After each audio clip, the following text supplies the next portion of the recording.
Hello students, स्वागत है आपका डिफेंस ट्यूटर के इस वीडियो में। आज की इस वीडियो में हम बात करने वाले हैं इंडियन नेवी एमआर के रिगार्डिंग प्रैक्टिस सेट नंबर 5 को। यह प्रैक्टिस सेट्स आपका जी के जीएस स्पेशल होगा। इससे पहले हमने आपके लिए 4 और भी प्रैक्टिस सेट्स को दिया है, तो जिन्होंने उन प्रैक्टिस सेट्स को नहीं देखा है तो आप प्लेलिस्ट से जाकर सभी प्रैक्टिस सेट्स को देख सकते हैं। इस वीडियो के पीडीएफ को डाउनलोड करने के लिए डिस्क्रिप्शन बॉक्स में लिंक दिए जाएंगे, लिंक पर क्लिक करके पीडीएफ को डाउनलोड कर सकते हैं, या फिर सिंपली आप टेलीग्राम चैनल को ज्वाइन कर लीजिएगा, जिसके लिंक आपको डिस्क्रिप्शन बॉक्स में ही मिल जाएंगे। आपको डायरेक्टली टेलीग्राम चैनल पर पीडीएफ की लिंक और साथ ही साथ आपके सभी वीडियोज़ की नोटिफिकेशन और जो भी लेटेस्ट अपडेट्स आते हैं आपके सभी डिफेंस एग्जामिनेशन के रिगार्डिंग, वो सभी वहाँ पे आपको प्रोवाइड करवाए जाते हैं। तो टेलीग्राम चैनल की लिंक आपको डिस्क्रिप्शन बॉक्स में ही है, सो जाकर उसे उसे जाकर आप ज्वाइन कर लीजिएगा।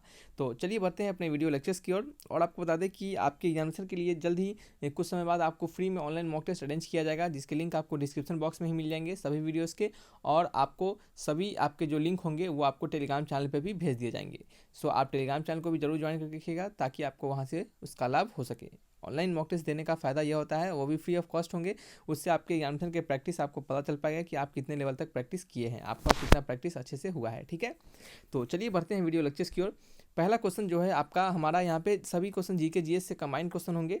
तो पहला क्वेश्चन को पढ़िएगा। यहाँ पे लिखा जा रहा है कि father of nation Mahatma Gandhi was born on, यानी राष्ट्रपति महात्मा गांधी का जन्म कब हुआ था। ठीक है, तो आपके महात्मा गांधी का मृत्यु कब हुआ था और वो उनको किनके द्वारा मारा गया था, कहाँ पे मारा गया था, कब मारा गया था, ये सभी आपके प्रीवियस वीडियोज़ में हमने आपको बताया था। ठीक है, लेकिन इस वीडियोज़ में हमारा क्वेश्चन है कि महात्मा गांधी जो थे फादर ऑफ नेशन उनको कहा जाता है, उनका जन्म कब हुआ था। तो ये सिंपल सा क्वेश्चन है, इसका आंसर सभी को पता रहता है। उस दिन हम लोग क्या करते हैं, आपका महात्मा गांधी का दिवस भी मनाते हैं। कब मनाते हैं, तो 2 अक्टूबर को। क्या होगा, 2 अक्टूबर, यानी ऑप्शन नंबर कौन सा है, B is the correct answer. ठीक है, यानी 2 अक्टूबर को महात्मा गांधी जयंती मनाया जाता है। नेक्स्ट क्वेश्चन है क्वेश्चन नंबर 2 है। यहाँ पे लिखा जा रहा है कि हु बिल्ट हवा महल, हवा महल को किसने बिल्ड किया था। देखिए, जिनके बारे में आपको कुछ ज़्यादा इन्फॉर्मेशन चाहिए होगा वो हम आपको देंगे, नहीं तो सिंपल सभी का आंसर बताते हुए यहाँ पे चलेंगे और जल्दी से कोशिश करेंगे कि वीडियो को कवर किया जाए। ठीक है, क्योंकि बहुत सारे प्रैक्टिस सेट्स आपको देने हैं, आपको एग्जामिनेशन तक अच्छे खासे अमाउंट आपको प्रैक्टिस सेट्स मिल जाएंगे। सो आप अच्छे से प्रिपेयर कीजिए, जो भी बुक्स हैं उन बुक्स को बनाइए। ठीक है, और देखिए ये कभी नहीं सोचिए कि जो क्वेश्चन हम पढ़ के चले जाएं वही क्वेश्चन हमारा आ जाए। ठीक है, ये सब क्वेश्चन जो होते हैं आपके, जो अभी हम आपको दे रहे हैं जीके जीएस के क्वेश्चन, तो ये क्वेश्चन भी सेम आ सकते हैं। ठीक है, ये क्वेश्चन आपको, स्वाभाविक सी बात है कि जीके जीएस तो सेम ही आ सकता है, क्योंकि आंसर तो सेम ही रहेगा।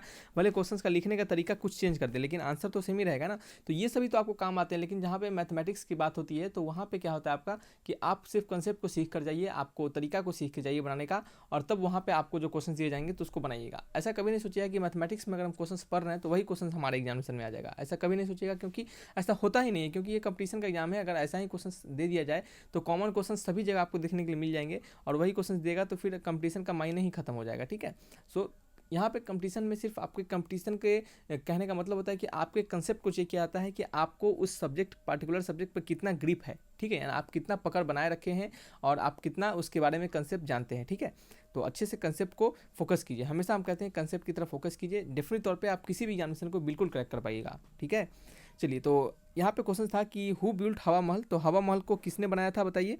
तो हवा महल को बनाया गया था महाराजा स्वामी प्रताप सिंह। ठीक है, महाराजा स्वामी प्रताप सिंह, सवाई प्रताप सिंह, यहाँ पे महाराजा सवाई प्रताप सिंह। ऑप्शन नंबर कौन सा है, C is the correct answer. ठीक है, चलिए बढ़ते हैं नेक्स्ट क्वेश्चन नंबर 3 की ओर। यहाँ पे लिखा जा रहा है कि dash has the longest railway platform in India, dash में भारत का सबसे लंबा प्लेटफॉर्म स्थित है। ठीक है, तो कहाँ पे स्थित है, तो इनमें से कोई ऑप्शन नहीं है। कौन सा ऑप्शन है, ऑप्शन नंबर क्या है, D is the correct answer, यानी खड़गपुर और आपके मुंबई वीटी और हावड़ा, सभी क्या है, ये सभी कोई आपकी लॉन्गेस्ट प्लेटफॉर्म नहीं है। ठीक है, चलिए, longest railway platform. Next question की ओर बढ़ते हैं। क्वेश्चन नंबर कौन सा है हमारा, क्वेश्चन नंबर 4 थी जा, कौन सा है क्वेश्चन 4, क्वेश्चन नंबर 4 पढ़िएगा क्या लिखा जा रहा है।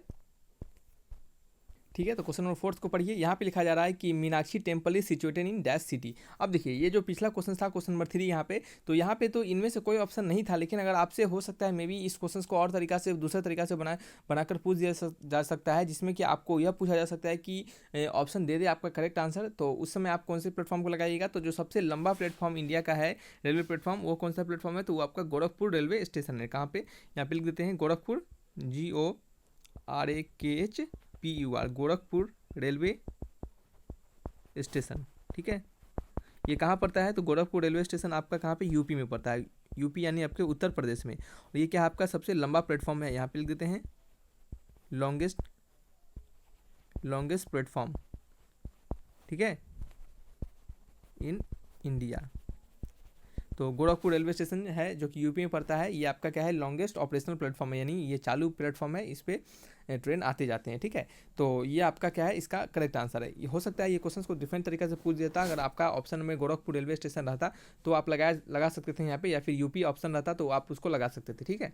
तो चलिए नेक्स्ट क्वेश्चन है, क्वेश्चन नंबर 4 है। यहाँ पे आपको मीनाक्षी टेम्पल को कहाँ है सिचुएटेड, वो आपसे पूछा जा रहा था कि मीनाक्षी टेम्पल जो है वो कहाँ सिचुएटेड है। तो मीनाक्षी टेम्पल जो है वो आपका मदुरई में सिचुएटेड है। तो आंसर क्या होगा आपका 4th का option number C is the correct answer, ठीक है। चलिए नेक्स्ट क्वेश्चन है, क्वेश्चन नंबर 5 है। यहाँ पे लिखा जा रहा है कि Geet Sethi is associated with which of the following sports discipline, यानी गीत सेठी का संबंध निम्न में से किस खेल से है, ठीक है।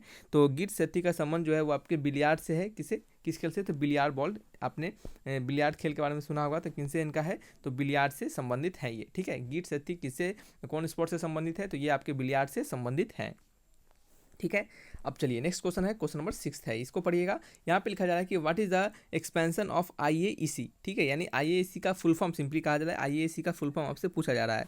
तो IAEC का फुल फॉर्म जो होगा वो क्या होगा, तो इसका फुल फॉर्म होता है international atomic energy commission, international atomic energy commission, अंतर्राष्ट्रीय परमाणु ऊर्जा आयोग। Option number A is the correct answer, ठीक है। ऑप्शन नंबर क्या हो गया, ए हो गया। नेक्स्ट क्वेश्चन है, क्वेश्चन नंबर 7 है। यहाँ पे लिखा जा रहा है कि 2020 Olympic games will be played in, 2020 Olympic कहाँ पे हुआ था, तो 2020 जो हुआ था आपका यहाँ पे बताइए कौन किस जगह पे हुआ था, तो 2020 जो आपका ओलंपिक है वो आपका जापान में हुआ था। तो ऑप्शन क्या है, option number D is the correct answer, ठीक है।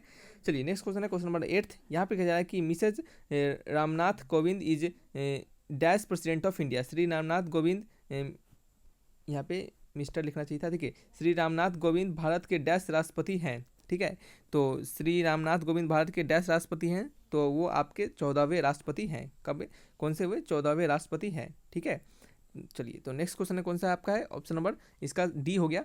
तो नेक्स्ट क्वेश्चन हो गया आपका क्वेश्चन नंबर 9 है। यहाँ पे पढ़िए, लिखा जा रहा है कि with which game is Duleep Trophy associated, Dalip Trophy जो है किस खेल से संबंधित है, ठीक है। तो दुलीप ट्रॉफी जो है वो आपका कौन सा खेल से संबंधित है, तो आपका दुलीप ट्रॉफी जो है वो आपके क्रिकेट से संबंधित है। कौन सा गेम से, क्रिकेट से संबंधित है। तो आंसर हो गया ऑप्शन नंबर सी, ठीक है, ठीक है। तो इसका आंसर हो गया ऑप्शन नंबर सी, यानी दुलीप ट्रॉफी जो है वो आपको क्रिकेट से संबंधित है, ठीक है।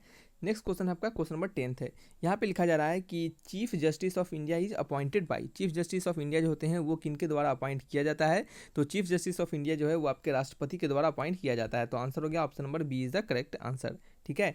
चलिए नेक्स्ट क्वेश्चन है, क्वेश्चन नंबर कौन सा है, 11th है। 11th नंबर में आपसे क्या पूछा जा रहा है, यहाँ पे है कि on which day is human rights day is celebrated, मानव अधिकार दिवस कौन से दिन मनाया जाता है।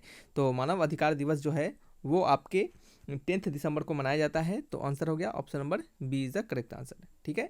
कब मनाया जाता है ह्यूमन राइट्स डे, तो ह्यूमन राइट्स डे आपके 10 दिसंबर को मनाया जाता है। देखिए जितने बार सुनिएगा किसी चीज़ को उतना ज़्यादा आपको याद रहता है, ठीक है। तो हम आपको इस कारण से किसी क्वेश्चंस को एक बार दो बार आपको दोबारा रिपीट करते रहते हैं, ताकि क्या हो आपके दिमाग में वो क्या हो, आपको मेमोराइज रहे, ठीक है।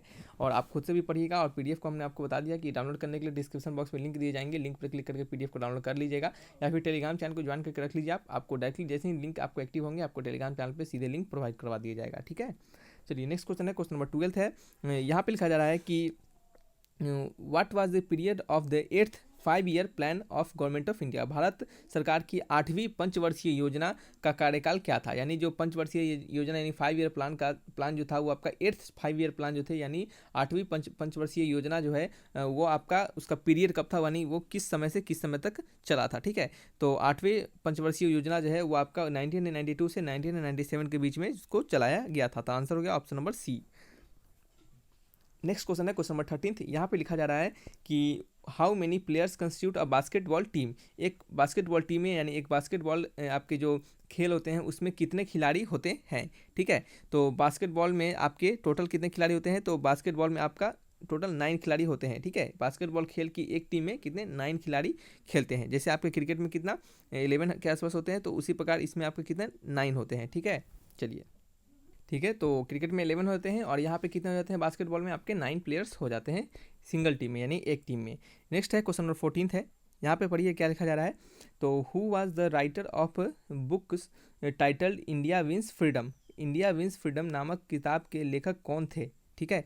तो इंडिया विंस फ्रीडम किताब के लेखक कौन थे, तो उन किताब के लेखक थे मौलाना अबुल कलाम आज़ाद। ऑप्शन नंबर कौन सा है, C is the correct answer.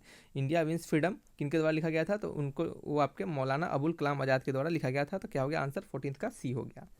Next आप क्वेश्चन है, क्वेश्चन नंबर आपका 15th है। यहाँ पे कहा जा रहा है कि which country national flag is not rectangular in shape, किस देश की राष्ट्रीय ध्वज चतुर्भुज आकार में नहीं है, यानी कौन से आपके देश के जो फ्लैग है उनका शेप आपका रेक्टेंगुलर यानी चतुर्भुज में नहीं है, ठीक है। तो नहीं आपसे पूछा जा रहा है कि नॉट, जो कि नहीं है, ठीक है। तो आंसर क्या हो गया इसका, ऑप्शन नंबर सी यानी नेपाल। नेपाल का जो है आपका वो क्या है, चतुर्भुज शेप में आपका वो उनका जो फ्लैग है वो नहीं है, ठीक है।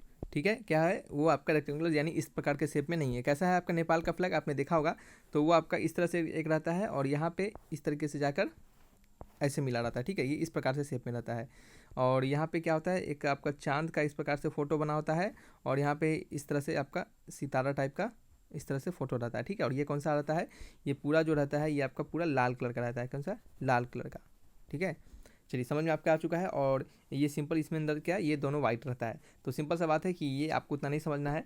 और आपका ये जो होता है आपका नॉन क्वाड्रेंगल इन शेप, इसके हम कहते हैं आपका जो यहाँ पे लिखा गया है सिंपल कि ये आपका रेक्टेंगल शेप में नहीं होता है, तो हम इसे यहाँ पे ऐसे भी लिख देते हैं कि non quadrangle in shape, non quadrangles, QUADRI, quadrilateral भी लिख सकते हैं, नॉन क्वाड्रिलेटरल इन शेप, ठीक है, नॉन क्वाड्रिलेटरल इन शेप, ठीक है। चलिए नेक्स्ट क्वेश्चन है, क्वेश्चन नंबर 16। यहाँ पे लिखा जा रहा है कि Silvassa is the capital of, Silvassa dash की राजधानी है, ठीक है। क्वेश्चन नंबर 16 आपका कि सिलवासा किसकी राजधानी है, तो सिलवासा जो है वो आपका ये आपके दादर एंड नगर हवेली की राजधानी है। ऑप्शन नंबर कौन सा है, C is the correct answer, ठीक है। और देखिए यहाँ पे आपका दिसपुर जो है आपका, दिसपुर वो उसका कौन से राज्य का है आपका, ये आपका असम की, कहाँ पे, असम की राजधानी है आपका। और छत्तीसगढ़ की राजधानी क्या है, तो छत्तीसगढ़ की राजधानी रायपुर है, ठीक है। छत्तीसगढ़ की राजधानी क्या आपके, जैसे छत्तीसगढ़, इसकी राजधानी क्या है आपका, छत्तीसगढ़ की राजधानी रायपुर, रायपुर। और असम जो है, ठीक है, चलिए, और किसका है आपका, तेलंगाना है और असम है, ठीक है। दोनों का भी हम आपको लिख देते हैं, ठीक है। तो असम का यहाँ पे हो जाता है दिसपुर, DISPUR, ठीक है, ठीक है। तो इसका कैपिटल आपका तेलंगाना का हैदराबाद, HYDERABAD, हैदराबाद, ठीक है। तो ये क्या है, इनके अलग अलग जो आपके राजधानी है और उनके क्या है कैपिटल है। तो आपको क्वेश्चन में पूछा जाता है सिलवासा का capital, Silvassa is the capital of city, ठीक है। तो वो दादर एंड नगर हवेली का क्या है, वो आपका कैपिटल है सिलवासा, ठीक है। सिलवासा क्या है आपका राजधानी है और राज्य कौन सा है आपका, दादर एंड नगर हवेली, ठीक है। और कुछ बच रहा है तो, और कुछ नहीं बच रहा है, हम सभी चीज़ों को यहाँ पे हमने लिख दिया है, ठीक है। चलिए बढ़ते हैं नेक्स्ट क्वेश्चन नंबर 17 की ओर। नंबर 17 में क्या लिखा जा रहा है, इसे पढ़िएगा। यहाँ पे लिखा जा रहा है कि वेयर वाज पैब्लो, क्या है, where was Pablo Picasso from, ठीक है। पैब्लो पिकासो कहाँ के थे, ठीक है। तो पैब्लो पिकासो कहाँ के थे, तो पैब्लो पिकासो स्पेन के थे। तो आंसर क्या होगा, option number A is the correct answer, ठीक है। पैब्लो पिकासो कौन थे, तो आपने इनके बारे में सुना होगा कि पैब्लो पिकासो क्या थे, एक प्रकार के आपके स्पेनिश चित्रकार थे। कहाँ थे, ये स्पेन के थे, तो स्पेनिश चित्रकार थे। और इनके अंदर बहुत सारी गुण था, यानी ये चित्रकार भी थे, मूर्तिकार भी थे, प्रिंट मेकर भी थे, ठीक है। उसके बाद सिरेमिस्ट यानी सीमेंट से ढांचा बनाने वाले, इनका भी इसमें भी इनको गुण था, यानी वो सीमेंट से भी ढांचा बना सकते थे। और स्टेज डिजाइनर भी थे, फिर साथ ही में वो कवि, वो नाट्यकार भी थे, ठीक है। तो ये सभी क्या थे, उनका काम था उनका, यानी कह सकते हैं उनके में यह सभी गुण था, ठीक है। चलिए नेक्स्ट क्वेश्चन है, क्वेश्चन नंबर 18 है। यहाँ पे 18 नंबर में लिखा जा रहा है कि Bharatanatyam is folk dance of which state, Bharatanatyam किस राज्य का लोक नृत्य है, ठीक है। तो भरतनाट्यम किस राज्य का लोक नृत्य है, तो ये सभी को पता होता है, ये कौन से, तमिलनाडु का ये लोक नृत्य है, ठीक है। तो तमिलनाडु का लोक नृत्य क्या है आपका, भरतनाट्यम है।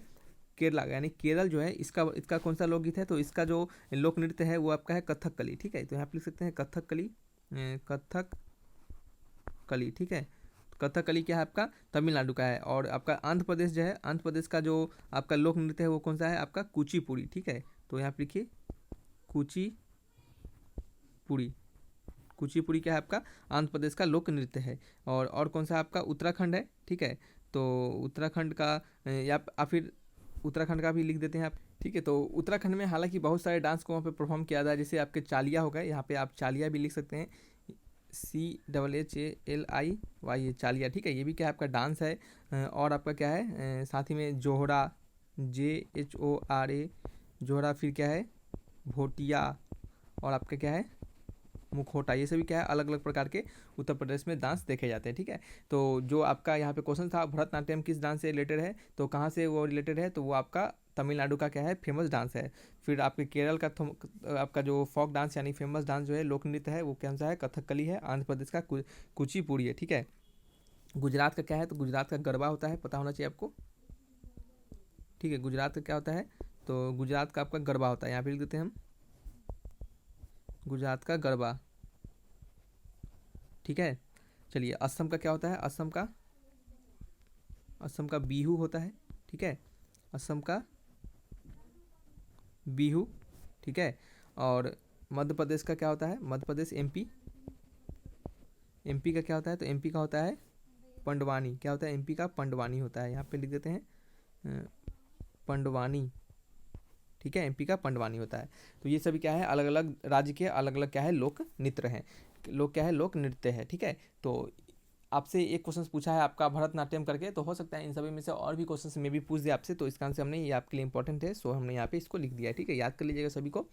तो नेक्स्ट क्वेश्चन आपका क्वेश्चन नंबर 19 है। यहाँ पे क्या लिखा जा रहा है, तो यहाँ पे लिखा जा रहा है कि largest source of population in the world is, world का यानी पूरे विश्व का सबसे कह सकते हैं कि बड़ा स्रोत प्रदूषण का कौन सा है, तो सबसे बड़ा स्रोत जो प्रदूषण का है वो आपका है सेवेज एंड गार्बेजेज यानी कूड़ा और कचरा से सबसे ज़्यादा पॉल्यूशन सभी देखा जा रहा है, क्योंकि हर जगह वो आपको देखने के लिए मिल जाता होगा जहाँ तहाँ आपको फेंका हुआ। ठीक है, तो ये क्या है सबसे ज़्यादा आपका सोर्स ऑफ पॉल्यूशन है, क्या है सबसे ज़्यादा सोर्स ऑफ पॉल्यूशन है।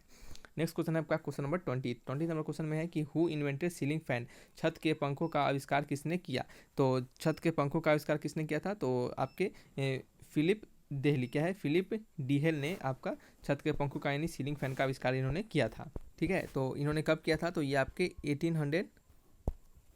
1882 में इन्होंने क्या किया था, इसका आविष्कार किया था। ठीक है, ये छत का पंखा स्वाभाविक सी बात है कि आपको पता होगा इलेक्ट्रिसिटी से चलता है और इसके अंदर पतले पतले ब्लेड होते हैं जो कि क्या होता है हमें हवा प्रदान करता है। ठीक है, तो चलिए ये आपके आज के क्वेश्चन थे, आपके प्रैक्टिस नंबर 5 के क्वेश्चन थे, आपके 20 क्वेश्चन हमने यहाँ पे दिया है। इसी प्रकार से आपको 20-20 क्वेश्चन ही दिए जाएंगे ताकि क्या हो आपके अच्छे खासे क्वेश्चन कवर हो पाए। अभी तक अगर हम बात करें तो 5 ये आपका, इससे पहले हमने शायद 3 लेक्चर्स आपको हमने इस पर दे दिया है, किस पे आपका इस टोटल कह सकते हैं कि साइंस पे, जिसमें कि आपको हमने 40 के आसपास नहीं सॉरी 60 के आसपास क्वेश्चन हमने करवा दिया है। इस प्रकार से आपको समय के साथ साथ और भी प्रैक्टिस दिए जाएंगे ताकि मोर नंबर क्वेश्चन आपके प्रैक्टिस हो पाए। ठीक है, तो रखते हैं इस वीडियो को यहीं पे, किसी प्रकार का डाउट हो तो कमेंट बॉक्स में आप जरूर लिखिएगा। Thanks for watching my video, तब तक के लिए बाय बाय।